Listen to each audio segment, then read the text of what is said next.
18 நாள் விண்வெளி பயணத்தை முடித்துக் கொண்டு இந்திய விண்வெளி வீரர் சுபான்ஷு சுக்லா உள்ளிட்ட ஆக்சியம் 4 குழு இன்று பத்திரமாக தரையிறங்கியது. ஆக்சியம் நிறுவனத்தின் விண்கலம் மூலம் விண்வெளிக்கு சென்ற இந்திய விமானப்படையின் குரூப் கேப்டன் சுபான்ஷு சுக்லா மற்றும் அமெரிக்கா உள்ளிட்ட 3 நாடுகளைச் சேர்ந்த விண்வெளி வீரர்களுடன் சர்வதேச விண்வெளி நிலையத்தில் 14 நாட்கள் தங்கியிருந்து ஆய்வு மேற்கொண்டார்.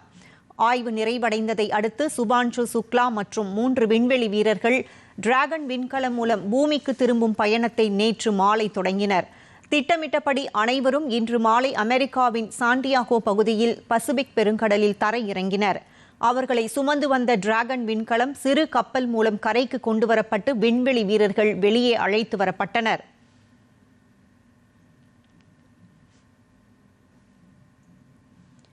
முதலாவதாக அமெரிக்க வீரரும் அவரை தொடர்ந்து சுபான்ஷு சுக்லாவும் வெளியே வந்தனர். உடனடியாக அவர்கள் அனைவருக்கும் மருத்துவ பரிசோதனைக்கு அனுப்பி வைக்கப்பட்டனர். இந்த 18 நாள் விண்வெளி பயணத்தை வெற்றிகரமாக முடித்திருப்பதன் மூலம் சர்வதேச விண்வெளி நிலையத்திற்கு சென்று பூமிக்கு திரும்பிய முதல் இந்தியர் என்ற பெருமையை சுபான்ஷு சுக்லா பெற்றுள்ளார்.